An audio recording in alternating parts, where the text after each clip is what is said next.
I'm talking faster than I ever have, and I'm proud of myself for that as well. Double downers. This is addressing a bigger topic, and I'll get just slightly specific on it, but one of the things that I've encountered a lot over the past few weeks, and I say this all to be transparent and honest, this is not critical. This is not complaining in a way of, I want this to change. This is acknowledging to continue on with it. And I use the phrase getting out the guff sometimes. Sometimes you got to get out the guff. I don't really know where I first heard that. I'm sure I heard it somewhere and it just stuck with me.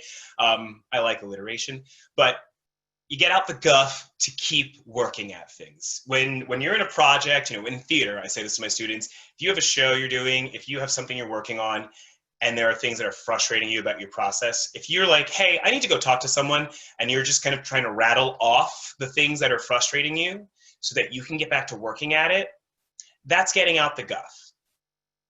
If you go to rattle things off and then just start saying negative, critical things to kind of almost build yourself up, well, that's just talking smack, and that's inappropriate, and that doesn't help anyone.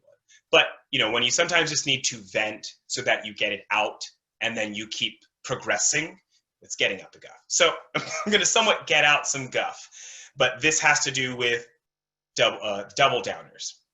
We all need to get out the guff when you are dealing with a double downer. Your double downers are the people who want to take one slither of an argument, of a perspective in an argument, and use that only resource as their entire blanket argument. And that happens all the time. It happens more and more, especially here and now in our greatest movement yet, possibly, in our country's history. There are a lot of different double downers. We have an administration full of double downing. We have lots of individuals who have taken on the act of double downing.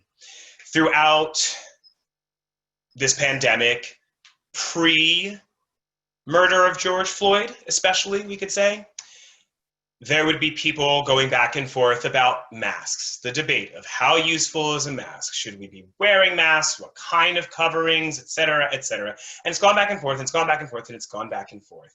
And, I know I can remember one time, this was, I think, maybe mid-April, that I had someone send me a Facebook message, and it was an article quoting Dr. Fauci about how masks were not very useful and was not something the public needed to be concerned with. The article was dated for March 2nd. This was like April 5th. And so I simply replied by sending an article from Dr. Fauci from, it might have been a little later than April 5th, but it was literally like 2 days after he testified before the House or the Senate.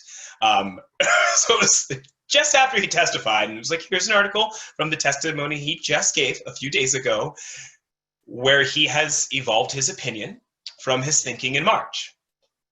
And the reply that I got from one of the individuals, I think, was just something of like, well, you can't believe everything you read. And, it was like, agreed. Have a nice day. Like, moving on from there. To someone else who then was like, well, here's an article that's saying the same thing, but it's from a doctor in a foreign country, and it's from 3 years ago. It's like, this was a moment again where, as I've said in past times, sometimes you have to just preserve yourself to preserve a cause and move on from people. And so this was a moment where I was going to move on, because there is no sense in trying to argue with someone who presents a very narrow perspective on what they think on this, to support their cause, but then can only try to further support it by going further back in time on opinions to somehow refute something that was the rebuttal updated from anything they had said. It's like taking an article from 1995 to make an argument. Someone shows you the update in 2005, and then trying to support your original argument with something from 1985. That 2005 still kind of overrules both of those. But that's a series of logic. That's a sort of logic that some people refuse to acknowledge. And instead, they double down. When you have double downers, get out your guff about them to whomever you need to, but that's usually a great time to just preserve yourself, to preserve the cause. Double downers are choosing to be on their own path, regardless of what it looks like.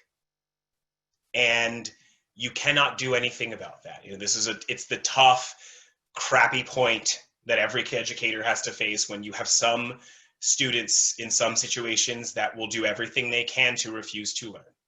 And it is the bitterest, the most bitter pill to swallow, to just have to accept that some want to be on their own path and you can't do anything with it. That's the best thing you can do with double downers, because double downers are there to bring you down. Double downers are there to be a roadblock. They won't say that's their intention. Probably because they don't see it that way. To each their own. However, if you are ever trying to educate, as an educator, when you are trying to educate, you learn that a double downer is intentionally trying to stop the education process. And it's not your responsibility as an educator or as any individual to destroy a roadblock put up by a double downer. It is not your responsibility to dismantle every roadblock presented by a double downer. If anything, let them be. Because in my opinion, and again, it's just my opinion, double downers are dead ends. They are choosing to be a dead end. It doesn't mean they can't learn, but they are choosing to be a roadblock and stay in that position. To each their own. To each their own. I use that phrase when I'm with a double downer, and, you know, because double downers also don't like the phrase of let's agree to disagree, because that can be misconstrued as, there's a superiority that you're not going further on this. To each their own is a great way to to deal with a double downer. You know, the one I had pointed out that I was going to just point out, and so I'll just do it quickly, was Candace Owens. Candace Owens is one who gets brought up quite a bit. You know, I'll just go to images in case you are not sure who Candace Owens is. She is a woman who is Black, who is known for being very conservative, known for being pro the guy in the White House. I don't like to say his name, so I'm just going to say pro the guy in the White House. The simple truth about Candace Owens is that she used to be liberal, very open-minded and supportive of her Black community, until she realized she did not have a voice that was heard.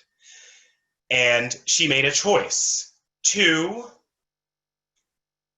find new perspectives and choose new perspectives that could give her a greater voice. And I believe that's where Candace Owens' intentions are, to have a greater voice in this world. What she does with it is what she chooses to do with it. I don't agree with what she chooses to do with it. She has said plenty of things I don't agree with. And, you know, in the latest rapid round of things, Candace Owens is one of the many voices out there who is trying to make sure that people would perceive George Floyd as a bad person who did not deserve any of this attention, who did not deserve to be celebrated. who did not deserve to be part of making this movement happen. Candace Owens is also very critical of a lot of things happening within this movement. As I've said for myself, I'm not the be-all, end-all, and Candace Owens is also not the be-all, end-all. I don't have all the answers, and I certainly don't speak for all Black people. Candace Owens does not have all the answers, and certainly does not speak for all Black people. And if you watch Candace Owens in discussions and in debates, you will hear and see and understand that she does a lot of double downing. She does a lot of trying to use past references and resources, outdated context for her opinions and her perspectives. Or she just avoids answering questions. Candace Owens is a double downer. And so even if you have anyone that is presenting arguments based off of Candace Owens, acknowledge that it's double downing, to each their own, preserve yourself to preserve the cause.